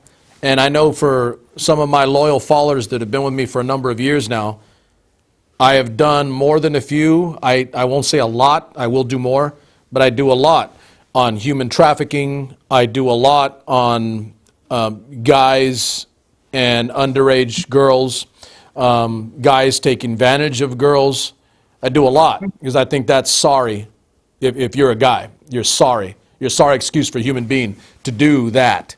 And so, Yeah. you know, what can I do? I can't go beat the hell out of everybody, but I can bring focus and draw some light on right and wrong. And that's ugly, man. That's ugly. Well, we also get some really interesting philosophical questions around how our environment shapes our understanding of the world, right? Correct. Because this little boy is born in this room until they, get out of it. That's all he knows. And so, Wow. how does that form your understanding? Okay, so she had the child while she was still in the room. Correct. And so initially, he was raised in that room until they got out. Correct. Wow. Okay, watching. So what is that, 3? You got 3 I'm going to have to watch now. All right. good to go. But that's some ugly stuff. Okay, we are at, I'm at my number 3. Number 3. Okay, so 10 years. Another one that I didn't, like, it didn't jump off the page at me. I watched it. It was good. It was creepy. It was weird. Like, But 10 years later, it is significant to me. Right. Now. So the movie is 2010, Inception. Leonardo DiCaprio. You said something earlier about Ken Watanabe, Joseph Gordon-Levitt, Marianne Cotillard, Tom Hardy, director Christopher Nolan, as you brought up earlier. Academy Award for Best Visual Effects, because that was insane at the time, the imagery, and Best Cinematography. So they won 2 Academy Awards. But here's the critter with this one, is that I honestly believe that your subconscious and your psyche are manipulable individually for you. I absolutely believe that. Now, how much you can control of your subconscious mind and your outside the day-to-day thought is up to you, but you have to actively work and progress to do that. And I like to tell people that if I have a problem or an issue, and I learned this from my dad, I go to sleep thinking on the issue, the problem, the situation. And invariably, I almost always wake up with an answer if I actively work on that prior to, and then as the mind is working in my subconscious and in my sleep, you come up with a problem. So this it was cool when I watched it, and I gotta admit that over time, Leonardo DiCaprio has grown on me. The guy's a good actor. I remember This Boy's Life. It was a great movie. But, another one, he gets more credit for being the good-looking, 6'9", tall, blonde, light-eyed guy, right? Which isn't me. I'm the average-size, dark guy. So I have grown to appreciate the dude for being the actor that he is now. And I have to say that movie, even though I didn't get it, I got it, but it wasn't like a big deal to me. But 10 years later, it's significant because I do believe that's the next frontier as we explore AI, robotics, virtual reality, all of that. That is all coming. That is all now. And one component to that is how we deal with our psyche and our subconscious. And so I won't give away too much for viewers if you haven't seen it, but it's about a guy who gets into people's dreams and extracts surgically things that he wants. And he gets paid a lot of money to take, through corporate espionage in the psyche, to take out ideas, thoughts, and secrets out of the minds of his competitors or people. He gets paid to do that. So, Inception, that is my number 3. Did you have that on yours? I did not, but I do love that one. I can fully support that being on your list. Okay, but you saw it, right? I love that one. Good to go. All right, you're number 2. So this one, depending on who you talk to, it could be divisive, but I loved La La Land. That one came out in 2016. Zell directed it, Emma Stone, Ryan Gosling, and everyone loves Ryan Gosling. But it earned a whole slew of awards, right? I mean, Best Score, Best Director at the Golden Globes, Best Actress. Justin Horowitz is the guy who wrote the score. But the music, first of all, is great. Right. Second of all, I really like what it does with, it brings back almost like the musical genre in film. I would say it rebooted I saw some of it. I didn't watch it all. I was like, but it kind of rebooted the musical, right? Well, and completely. And the questions that it asks are really relevant. It's, what are you willing to do to accomplish your dreams, right? What are you willing to give up? And what's that experience like? But then you also have these moments of meta commentary in the film with regards to how you craft your story and how you, I guess, eventually are the director of that particular life story, right? So I think, did Emma Stone win for Best Actress? She did. On that one? And that one kind of threw me for a loop because, like I said, I didn't watch it all. I saw a piece of it. I didn't watch it all. But I was sitting there like, how the hell does she win for Best Actress for La La Land and she didn't get Jack for Superbad? What the hell? Couldn't tell you, man. She was A-list in Superbad. People were like, what the hell is he talking about?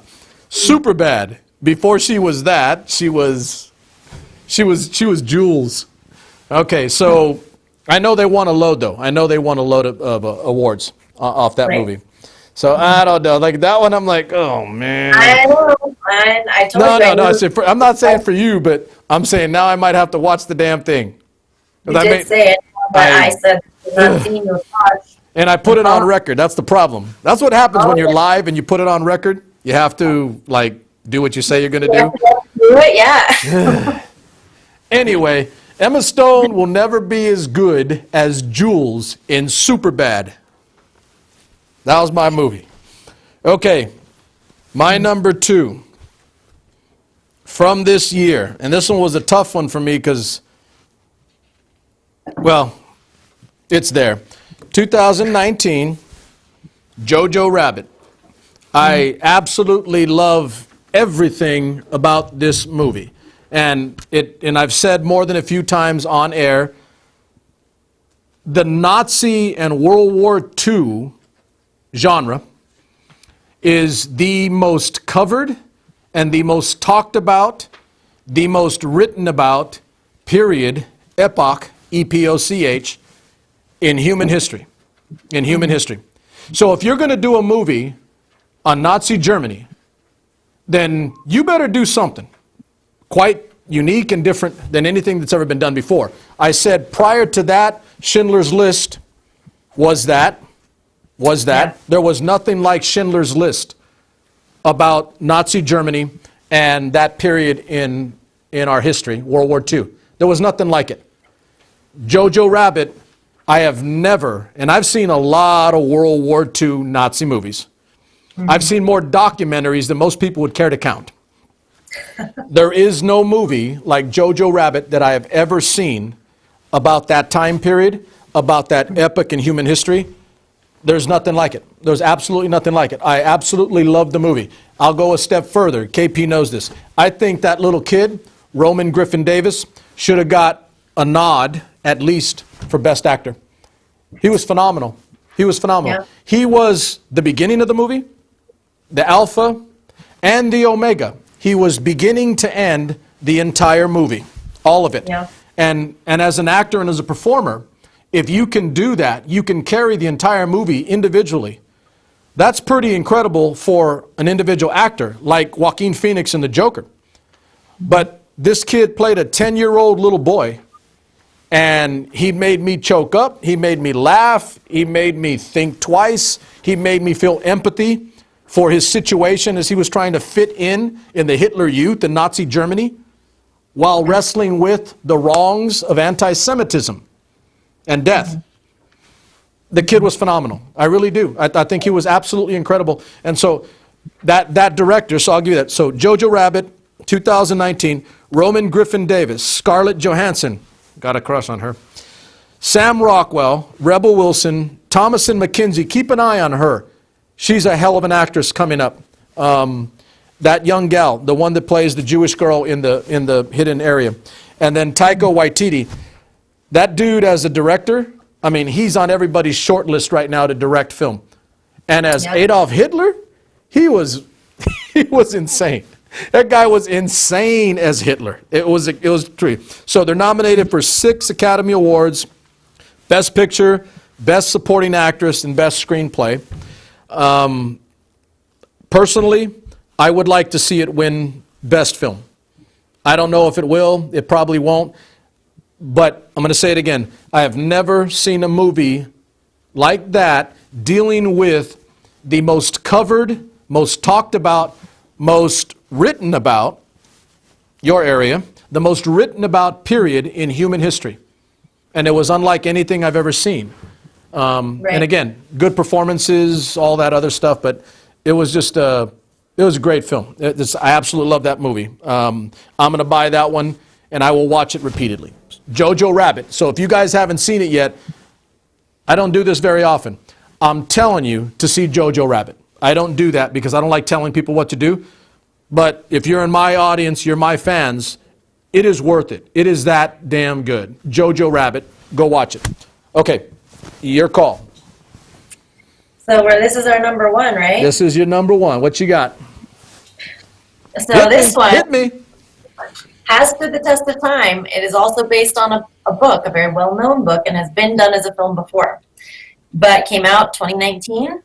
Little Women, Greta Gerwig, Okay. up and coming. Well, I mean, she's pretty well established now as a writer and director. She did Lady Bird, which got her a lot of acclaim. But this one, Little Women, was packed with a bunch of well-known actors. Doesn't that just come out? Like it's just out now, right? Yeah. It came out on Christmas Day. So Okay. it's starring Saoirse Ronan as Jo March. Then we've also got Meryl Streep in there. We've got Laura Who's Dern, that? Emma Watson. Oh, I mean, she's just this lady, you know. I don't know if I spell her name or if I said it right, but I couldn't help myself. Who's Meryl Streep? Who the hell's that? right? Now, and then it's got Timothy Oh, wait a Chalamet. minute. Wasn't she in The Devil Wears Prada? She was. I was like, I know that movie. I like that movie. All right, go ahead. Sorry.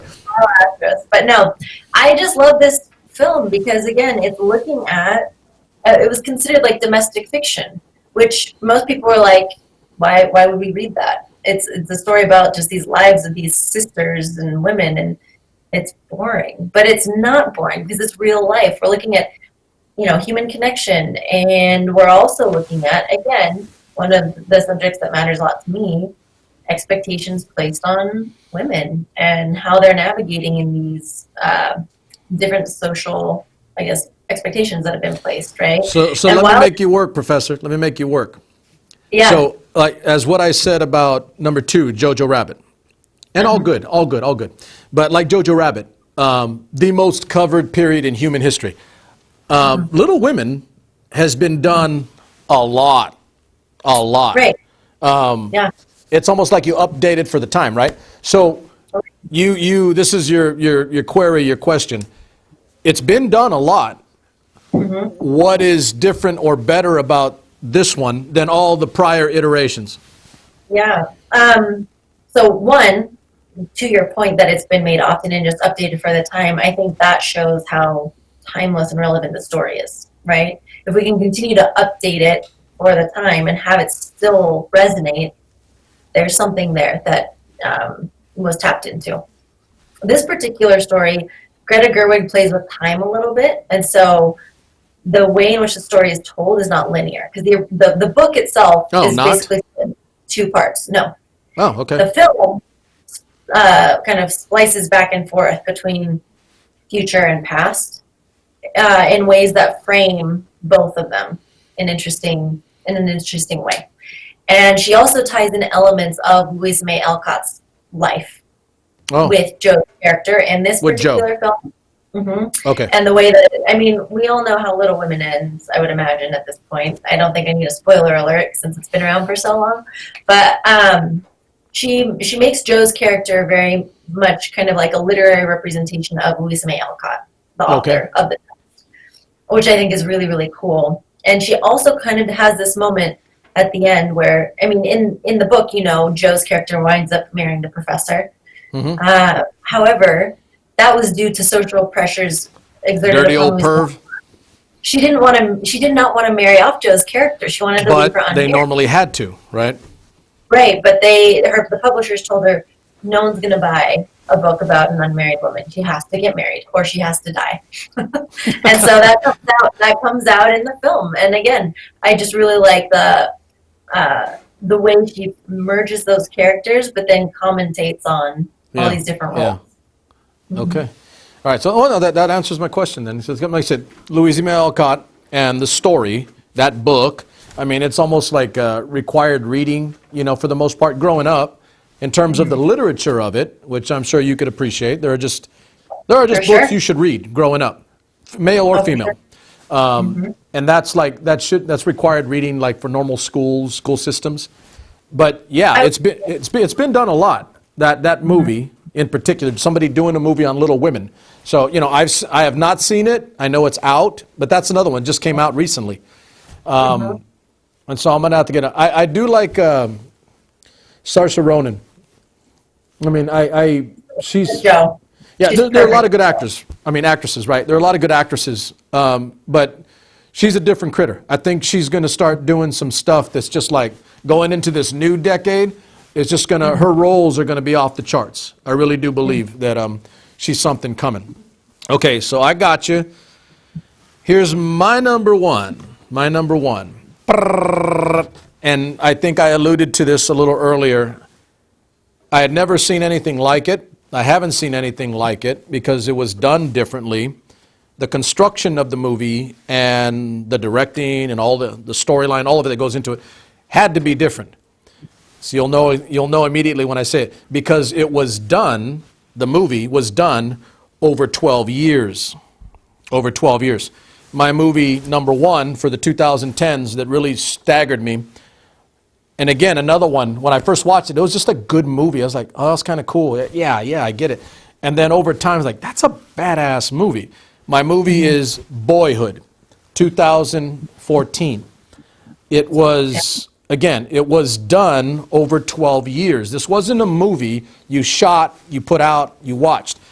It follows the life of this little dude named Mason, and I want to say it, the regular family struggles that people out there in America are dealing with right now. The mom and dad didn't work out. They ended up, you know, divorcing, moving off in different directions.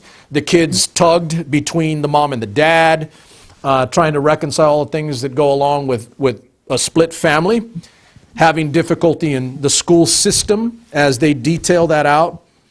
And I just found when we got to the back end of it, and the movie finished, I sat there and I'm like, I didn't want it to finish.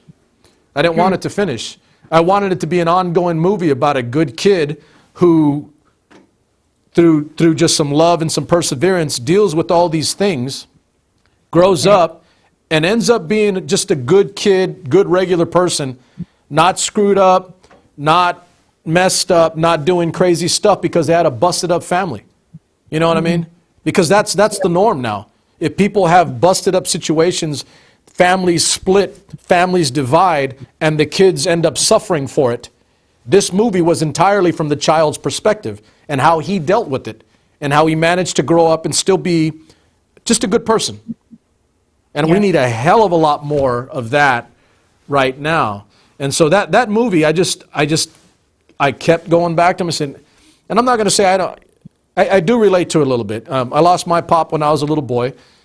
My family was destroyed, shattered, and divided. But you can grow up and still be a good person, I guess is the message, right? And done over 12 years, the way they approached, I would only imagine, you probably know better than I, the writing construction of the movie, how they wrote it out, that had to be different. And obviously the shots, the actors and actresses over time. I'll say it again. There was no other movie done like that in the 2010s, or maybe, let's put it this way. I've already seen it as I was doing my work. It's popping up on like top 100 lists all time now. And that's kind of freaked me out because I came to that conclusion on my own. I don't go look at other people's stuff.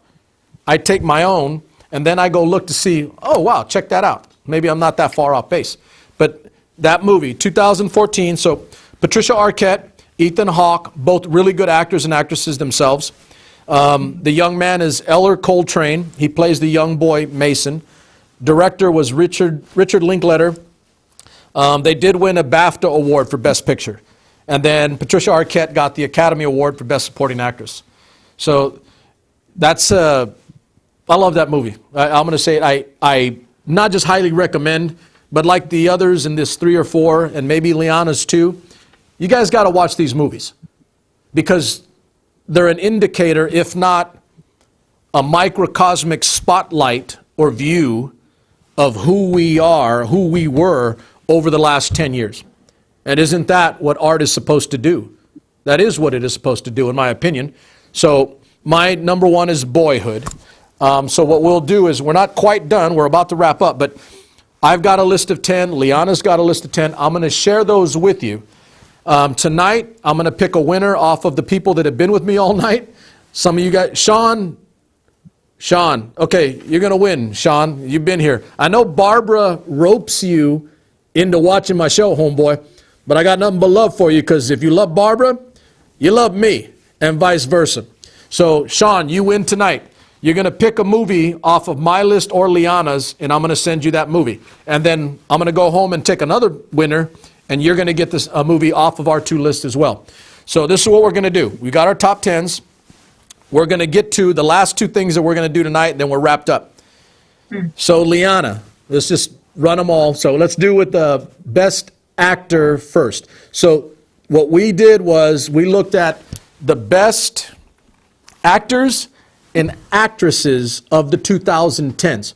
Who did the best work in our separate and distinct opinions for the 2010s? So I think I said to you top 3? Yeah. Okay, so which ones do you want to do first? Your call. Actor or actress? Let's go ahead and do actors first. Actors first. Okay. Who do you All right. got? Ready for my 3? Just go Went ahead. with Adam. Give me your number 3 first.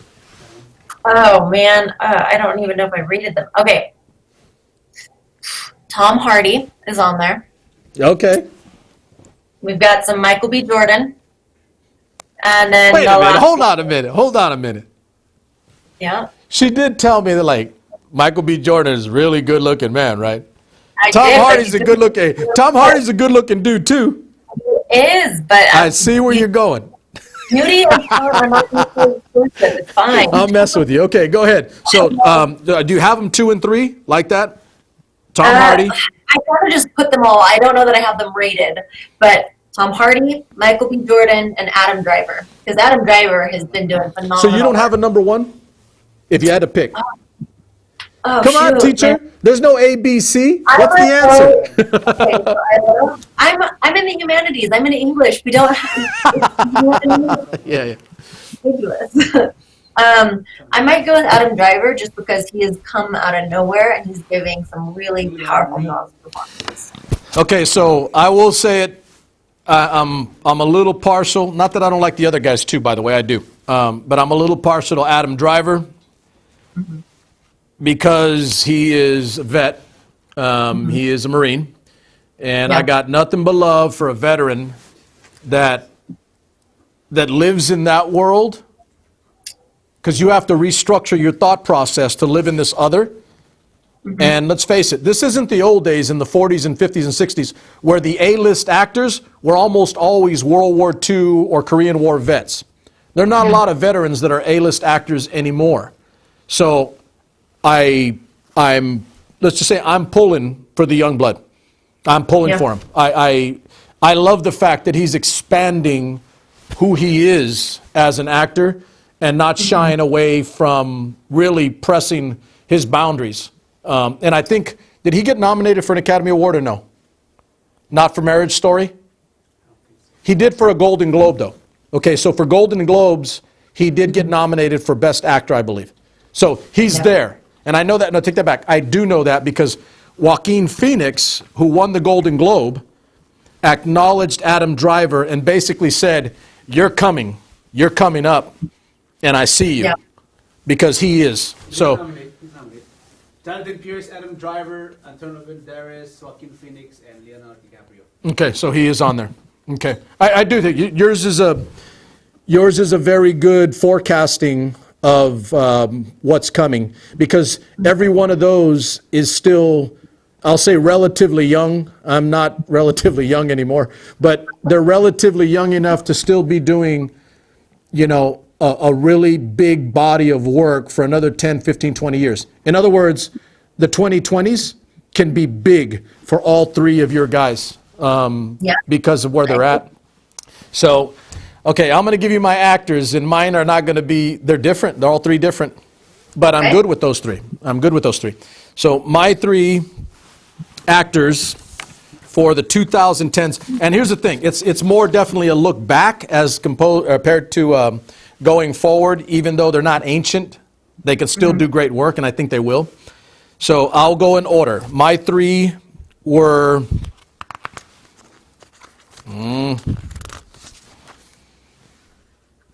Christian Bale. All right, and I've already said. I think the guy is like phenomenal in his ridiculous attention to detail and commitment to a role.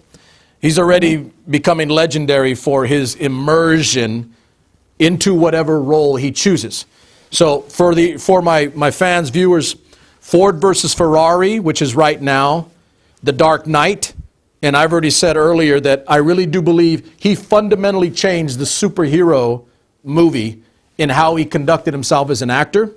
It was dramatic acting. Oh yeah, and I'm a superhero.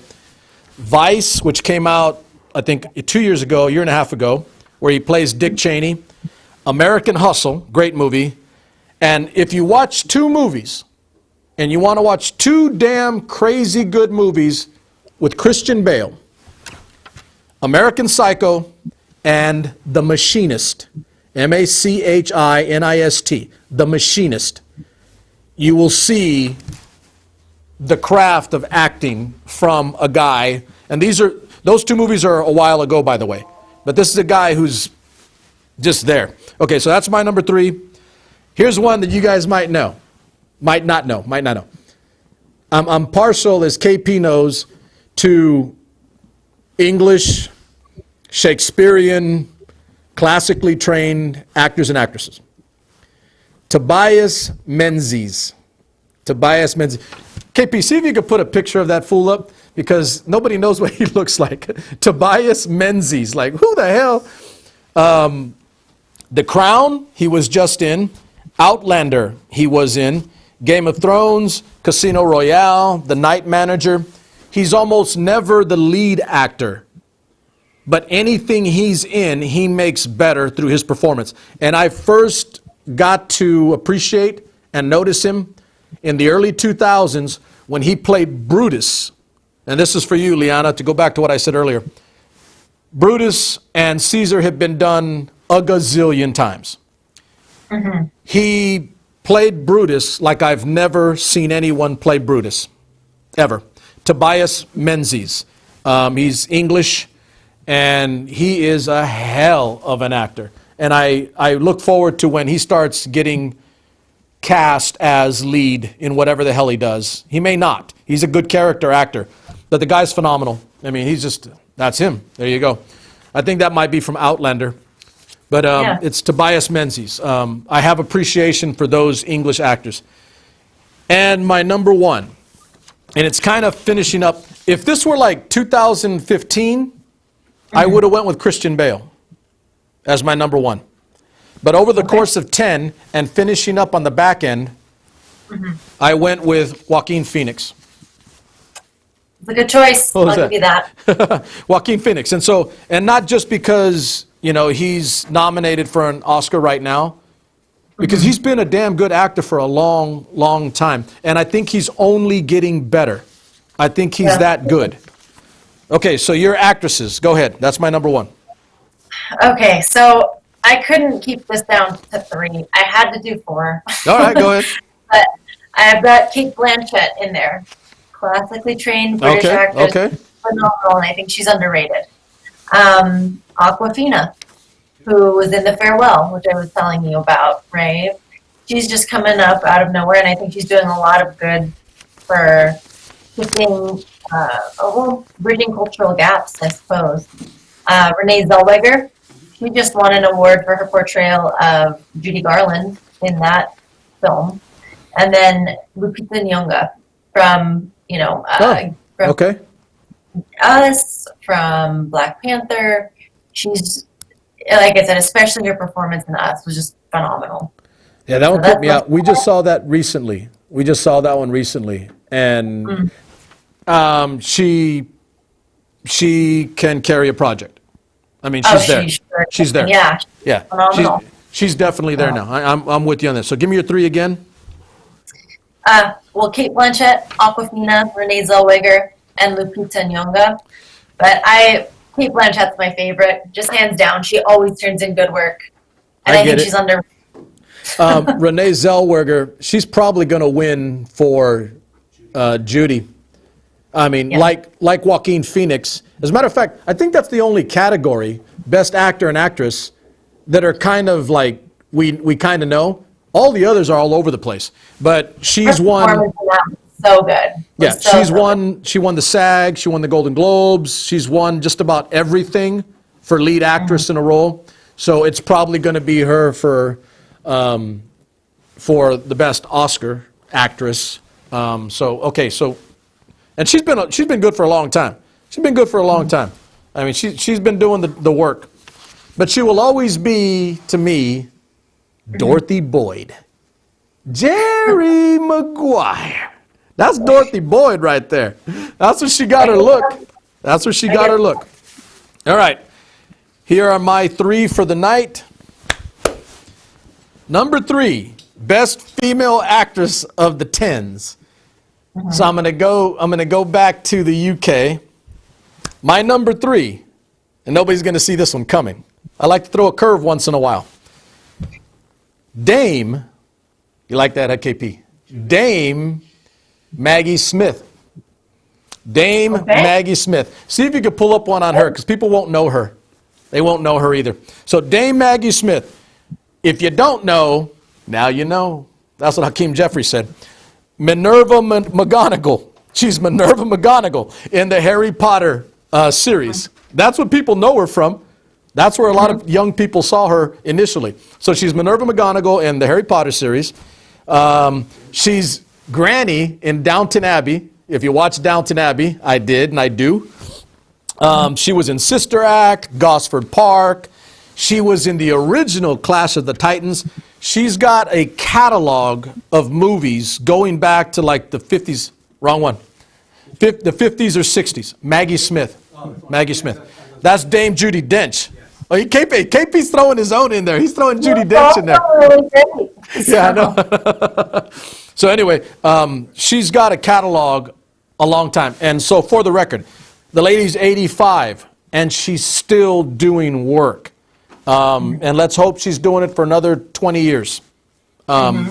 She's a great lady. And she's just cool as hell. And she's a phenomenal actress. Okay, so my number 2, and kind of like the other situation, there she is, Minerva McGonagall. Okay, so if this were 2015, my number 2 would be my number 1. All right? And if this were if it's 2020, which it is now, then my number 1 is not the number 2. So number 2 for me is Natalie Portman. Natalie Portman. She got her start in The Professional a long time ago. Really cool movie. Leon, The Professional. That was she was a little girl. Great role. She was Queen Amidala in Star Wars. Garden State, Annihilation, and then she won the Academy Award, I believe, in 2010 to start this decade. It's in Black Swan. In Black Swan. So she started this decade on a high note, doing crazy good work. So Natalie Portman, and again, if this were 2015, I probably would have went with Natalie Portman. But over the 10 years, this actress that I've got as my number 1 is currently the highest paid actress in Hollywood and on the planet, made more money. She has also expanded her repertoire to be more than just a singular type of role. She does everything from action, kick-ass flicks, superhero movies, and she is currently nominated twice, I believe, for Marriage Story and Jojo Rabbit as supporting actress. My number 1 is Scarlett Johansson. I think she's closing up the decade as the best actress of the decade in awards, in money, in ubiquity, everything you can name, she's that. And I'll admit, I got a little bit of a crush on her. I think she's pretty damn cool. So here's the movies that I'm going to give you that you should check out to know more about her roles, because there are some that people don't know about. So Marriage Story, she's currently nominated for lead actress. That's out right now with Adam Driver, Lianna's number 1 actor. Jojo Rabbit, she is the supporting actress. She plays the mother to Yo-Yo Betzler in Jojo Rabbit. She's in pretty much all the Avengers movies. So she made a lot of bank off of every Avengers movie as the Black Widow. And she's got the Black Widow coming out in a few weeks where she's going to be blockbuster and make a lot of money. So here's the ones you need to check out. The ones you know about: Lost in Translation. Lost in Translation with Bill Murray was an incredible movie. Lucy. Check out Lucy. That is a crazy good movie that you don't know about with her. Ghost in the Shell, based off comics and anime that she is badass in. And Under the Skin. Don't ask, I won't tell. Under the Skin with Scarlett Johansson. It will freak you the hell out. It will freak you the hell out. She was incredible in that movie. And then for GP, general purposes, she was also in and been doing He's Just Not That Into You. I think that's the damn movie where she is with Bradley Cooper, and Bradley Cooper is cheating with her on Jennifer Connelly. I'm like, that dude is a G. That is a pig. He kept her in the closet while he was hooking up with Jennifer Connelly. So my point being is that Scarlett Johansson has done like every role you can possibly imagine and still expanding who she is. And I think she's badass. So those are my three. Those are your three. You've got a full body of work. I'm going to go home tonight and pick another winner for these two lists, and I'm going to send them to you courtesy of SuperMex's Nation. It's been a longer than normal night, but we had to get this done because it's a decades-long, decade in the making SuperMex's Nation cheap date night. It was all good. Any last words, Lianna, before I got to let you go, because you probably got to go live a little bit. No, it was great to be here. Thank you for conversing. This was really, really fun. What is on your shirt? What does that say? It's French for liberated female. Translate. Translate. Liberated female, free woman. A liberated female. There you go. Yeah. Femme libérée. I knew it was French. I didn't want to screw up the translation. So you and I will definitely be doing, okay, so for the record, Lianna and I are going to talk a little bit, and we're probably going to do an Oscar special. Kind of, not exactly the same format, but we're going to talk about the movies that are coming and what will be up, and then our input, again, from different perspectives. Younger female, older guy, English literature instructor, writer, and just regular homeboy from the barrio. West Side, what's side? All of the above. So a little bit different, but always with the intent to give you a little more education, a little bit more knowledge on what it is that we're doing. So, Lianna, normally when I sign off, always on the Friday especially, I let everybody know, this includes you, sounds like you're safe and sound and in your room, but it's like a safety briefing from when I was in the Army. I tell everybody to go live, go experience, go watch movies, go hang out with friends, but be careful, be mindful of the other, because it's not always you that might cause a problem or get into an accident. It might be somebody around you. So you must be aware of your surroundings and be mindful of things that are going on, so you're careful. But that's our safety briefing for tonight. I want to thank Lianna personally for being here. We're going to look forward to more shows with her. I hope you guys enjoyed her time with us. She brings us a different perspective that I quite literally need as well. And I'm sure that it enlightened you to a few things maybe that you guys didn't know. But that's the show for tonight, SuperMex's Nation on a cheap date night. We will be back next Friday, and maybe a few more shows in between. But definitely every Friday night, you guys know where we're at. So nothing but love for you. Go out and have some fun. Other than that, I got nothing but love for you. Cheap date night is out.